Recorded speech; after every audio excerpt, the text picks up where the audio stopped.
नमस्कार दोस्तों, इस वीडियो में हम बात करने वाले हैं लॉयड्स इंटरप्राइजेज लिमिटेड। अभी इसका रिजल्ट आया है एंड उसके बारे में बात करेंगे। अभी के लिए स्टॉक 50.20 के प्राइस पे ट्रेड कर रहा है। मार्केट में आज इसने 4.43% का अप मूव दिया था। मार्केट कैप इसकी 6400 करोड़ के आसपास है। स्टॉक का पी इंडस्ट्री पी से ऊपर है। डिविडेंड यील्ड 0.20% है। फेस वैल्यू 1 है।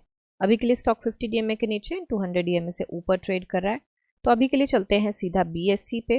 प्राइस बैंड देखिए इसका 20% का हो गया है एंड अभी के लिए काफ़ी सारी न्यूज़ आई है, तो हम मेजर न्यूज़ पे चलते हैं जो कि है रिजल्ट की। तो सबसे पहले हम देखेंगे रेवेन्यू फ्रॉम ऑपरेशंस क्या रहा है एंड उसके बाद other income and everything, right. तो सबसे पहले यहाँ पे रेवेन्यू फ्रॉम ऑपरेशन 290 करोड़ का रहा है। ये लैक्स में फिगर है तो मैं आपको करोड़ में करके बता रही हूँ। प्रीवियस क्वार्टर में 385 करोड़ का रहा था एंड प्रीवियस ईयर के सेम क्वार्टर में 324 करोड़ का रहा था। तो यहाँ पे इनकम जो है, हमारी रेवेन्यू जो है वो हमारा quarter on quarter year on year कम रहा है। अदर इनकम की बात करें तो यहाँ पे हमारी 18 करोड़ के आसपास आई है। प्रीवियस क्वार्टर में राउंड फिगर करें 24 करोड़ के आसपास है एंड प्रीवियस ईयर के सेम क्वार्टर में 63 करोड़ के आसपास थी, उससे ज़्यादा ही थी इनफैक्ट। तो यहाँ पे हमारी अदर इनकम भी कम रही है एंड रेवेन्यू फ्रॉम ऑपरेशंस भी कम रहा है। तो हमारा जो टोटल यहाँ पे निकल के आता है, total income from operations 308 crore का रहा है। प्रीवियस क्वार्टर में 409 करोड़ का था। प्रीवियस ईयर के सेम क्वार्टर में 387 करोड़ का था। तो यहाँ पे 388 करोड़ का लगा के चलते हैं। तो यहाँ पे बेसिकली हमारा year on year quarter on quarter other income को मिला के भी ये इनकम, टोटल इनकम जो रहती है वो कम रहती है, ठीक है। दूसरा आता है हमारे टोटल एक्सपेंसेस। तो यहाँ पे हमारे 255 करोड़ के एक्सपेंसेस रहे हैं। पिछली बार 362 करोड़ के एक्सपेंसेस थे। प्रीवियस ईयर के सेम क्वार्टर में 288 करोड़ के एक्सपेंस, 289 करोड़ के राउंड फिगर करें, 289 करोड़ के एक्सपेंसेस रहे हैं। तो यहाँ पे हमारे quarter on quarter and year on year दोनों में एक्सपेंसेस कम रहे हैं। तो ये अच्छी बात है, अगर इनकम भी कम आई है तो एक्सपेंसेस भी हमारे यहाँ पे कम ही आए हैं। अब थोड़ा सा नीचे चलते हैं तो यहाँ पे प्रॉफिट बिफोर टैक्स देखते हैं हम कितना रहा है। प्रॉफिट बिफोर टैक्स हमारा 53 करोड़ का रहा है। प्रीवियस क्वार्टर में जो हमारा 46 करोड़ के आसपास का था। प्रीवियस ईयर के सेम क्वार्टर में हमारा 99 करोड़ के आसपास का था। तो यहाँ पे ईयर ऑन ईयर पे हमारा प्रॉफिट बिफोर टैक्स कम रहा है, क्वार्टर ऑन क्वार्टर हमारा ज़्यादा रहा है। अब यहाँ पे सारा कुछ मिला के जो डिफर्ड टैक्स एक्सपेंस रहते हैं, टैक्स ऑफ अर्लियर ईयर्स, सारा कुछ मिला के अगर देखें तो यहाँ पे उसके बाद हमारा प्रॉफिट फॉर द पीरियड, जो नेट प्रॉफिट रहता है हर एक चीज़ को मिलाने के बाद, net profit for ordinary activities and everything, यहाँ पे हमारा profit and loss for the period. तो यहाँ पे हमारा प्रॉफिट रहता है 414 sorry I am so sorry 41 crore and 41 lakhs का, ठीक है। तो मतलब 41 करोड़ लेके चलेंगे हम। एंड प्रीवियस ईयर में प्रीवियस क्वार्टर में हमारा 40 करोड़ 46 लाख्स का था। तो मतलब यहाँ पे 40 करोड़ के आसपास का लेके चलेंगे तो वहाँ से हमें जंप ज़रूर देखने को मिला है quarter on quarter. And year on year की बात करें तो यहाँ पे 75 करोड़ के आसपास का था।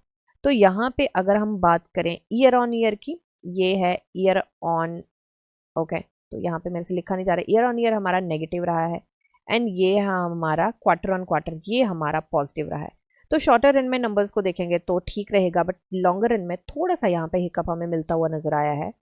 अभी के लिए करते हैं हम यहाँ पे बात अर्निंग पर शेयर हमारा कितना देखने को मिला है। तो अर्निंग पर शेयर हमारा नीचे लिखा होगा, ओके। तो अर्निंग पर शेयर इस बार हमारा 0.33 है, ठीक है। एंड पिछली बार पिछले क्वार्टर में 0.32 था एंड प्रीवियस ईयर के सेम क्वार्टर में 0.59 था। तो यहाँ पे अगेन हमें ईयर ऑन ईयर तो हमें ये नेगेटिव दिखा है एंड क्वार्टर ऑन क्वार्टर हमें यहाँ पे पॉजिटिव दिखा है। और अगर हम यहाँ पे 9 मंथ्स के अर्निंग पर शेयर की बात करें तो वहाँ से भी हमें डाउन जंप देखने को मिला है। तो यहाँ पे करते हैं हम जो हमारा 9 मंथ्स का प्रॉफिट रहा है, नेट प्रॉफिट, उसकी बात करते हैं। तो थोड़ा सा हमें ऊपर जाना पड़ेगा। तो 9 मंथ्स के प्रॉफिट की अगर हम बात करें तो यहाँ पे हमारा इस बार 9 मंथ्स का प्रॉफिट जो बनता है वो बनता है 99 करोड़ के आसपास का रखते हैं राउंड फिगर में। एंड पिछली बार बना था 129 करोड़ का 9 मंथ्स पे। तो यहाँ पे हमें डाउन जंप जरूर देखने को मिल रहा है। तो थोड़ा सा ऑफकोर्स इस पे ध्यान देने की जरूरत है। एंड अगर क्वार्टर ऑन क्वार्टर नंबर्स की बात करें तो मुझे लगता है फिर ठीक रिजल्ट आया है। तो अभी के लिए हमें मार्केट में क्या देखने को मिल सकता है? सबसे पहले तो RSI 42.37 पे है, ठीक है। इसको बिल्कुल इमीडिएटली 4590 या 46 के आसपास हिकअप जरूर मिलने वाला है। अभी के लिए आज जो लेके गई है, ये हमने एक चैनल बनाया था एंड चैनल के बाहर स्टॉक ये ट्रेड करने लग पड़ा था फिर। तो उसके बाद हमने ये बनाया पैरेलल उसके एक चैनल बनाया, बट अभी मुझे एक चैनल और बनता हुआ नजर आ रहा है, तो उस चैनल को एक बार ट्रेंड लाइन को बना लेते हैं। ओके, तो ये हमारा चैनल बनता हुआ नजर आ रहा है। तो अभी के लिए what I am gonna do is, ये वाले सारे चैनल मैं कर रही हूँ, सॉरी ये वाला नहीं करेंगे, थोड़ा सा ट्रेंड लाइन का हमें फ़र्क देखने को मिल रहा है। तो इसको कर देते हैं हम डिलीट, इसको कर देते हैं डिलीट, सो दैट हमें ज़्यादा हौच पौच ना दिखे। तो ये हमारा एक चैनल बनता हुआ नज़र आ रहा है, ठीक है। एंड इसको थोड़ा सा अगर बैक करें हम, तो यहाँ पे भी ये ट्रेंड लाइन हमारी टच होती हुई नज़र आ रही है। ओके, तो ये हमारा चैनल बना है। ये हमारी एक ट्रेंड लाइन बनी थी पहले से, उसके पैरेलल बनी थी, जो पुराना चैनल था उसके पैरेलल बनी थी। तो मैं ये रख के चलूँगी क्योंकि यहाँ पे इसको हिकअप मिला है। तो वैसे बेसिकली ये भी बहुत ज़्यादा यूज़फुल नहीं है, तो इसको भी मिटा ही देते हैं क्योंकि एनालिसिस हम दोबारा से ही करने वाले हैं। तो अभी के लिए ना, ये एक जिस चैनल के अंदर ट्रेड कर रहा था, थोड़ा थोड़ा ऊपर ये जाता है, ये पहले भी गया था, यहाँ पे भी गया था, यहाँ पे भी गया था, और उसके बाद थोड़ा सा कंसोलिडेट होकर नीचे आया और करेक्ट हुआ। यहाँ से रिवर्सल देने की ये पूरी पूरी कोशिश कर रहा है, एंड पहले भी इन्हीं पॉइंट से इसने रिवर्सल लिया है, जो ट्रेंड लाइन ये बनती हुई नजर आ रही है।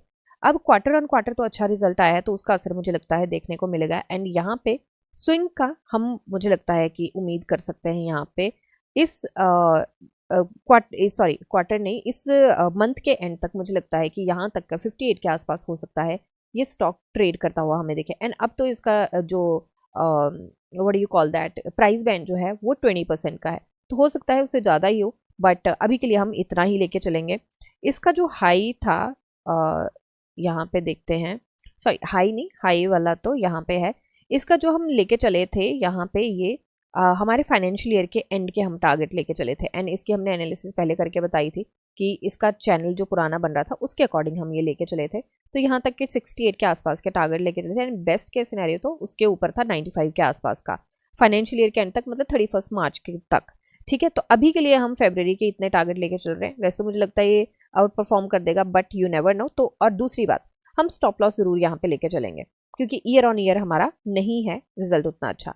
अब जो मेन बात है, मेन बात ये है कि रात के 2:30 बजे, जब इंडिया में 2:30 बज रहे होंगे सुबह के, मतलब 2:30 AM, तब हम वहाँ पे अमेरिका में मोदी जी और ट्रम्प जी की मीटिंग है, एंड कुछ ना कुछ मुझे लगता है वहाँ से निकल के आने वाला है, तो उसका मार्केट पे डायरेक्ट असर पड़ने वाला है। तो लेट्स सी क्या निकल के आता है। तो सबसे पहले तो न्यूज़ एंड बाकी सारी चीज़ें, क्योंकि 2:30 बजे वहाँ पे मीटिंग है, तो उसके बाद हमें पता चल ही जाएगा कुछ ना कुछ जो भी न्यूज़ रहेगी, तो उस पर नज़र रखना बहुत ज़्यादा ज़रूरी है। एंड मुझे लगता है कुछ आज बहुत सारे रिजल्ट आए हैं, तो जो रिजल्ट नेगेटिव भी रहे हैं, अगर न्यूज़ अच्छी रही तो गैप अप ओपनिंग की उम्मीद की जा सकती है मार्केट में, एंड मुझे लगता है कि बाकी सारे स्टॉक्स पे कॉन्ट्रा ट्रेड भी हो सकता है। तो उस चीज़ को थोड़ा ध्यान में रख के चले। टारगेट हम लेके चलें, बट हम स्टॉप लॉस भी लेके चलेंगे। ये येलो नंबर्स हैं, क्योंकि अगर कुछ हमारे फ़ायदे का नहीं निकला तो हो सकता है स्टॉक्स डाउन भी जाएं अच्छे रिजल्ट के बाद भी। तो ये वाले हम सपोर्ट्स लेके चलेंगे, एंड ये हमारे स्टॉप लॉस बनेंगे।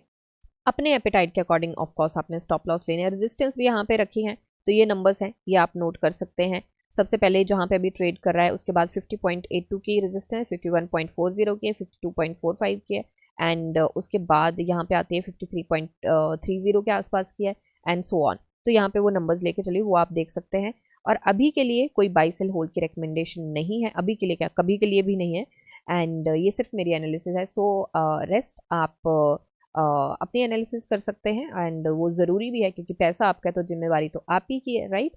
तो ये सिर्फ एनालिसिस है, बाय सेल होल्ड की रिकमेंडेशन है। मिलते हैं नेक्स्ट वीडियो में, तब तक के लिए शुक्रिया एंड हैप्पी इन्वेस्टिंग।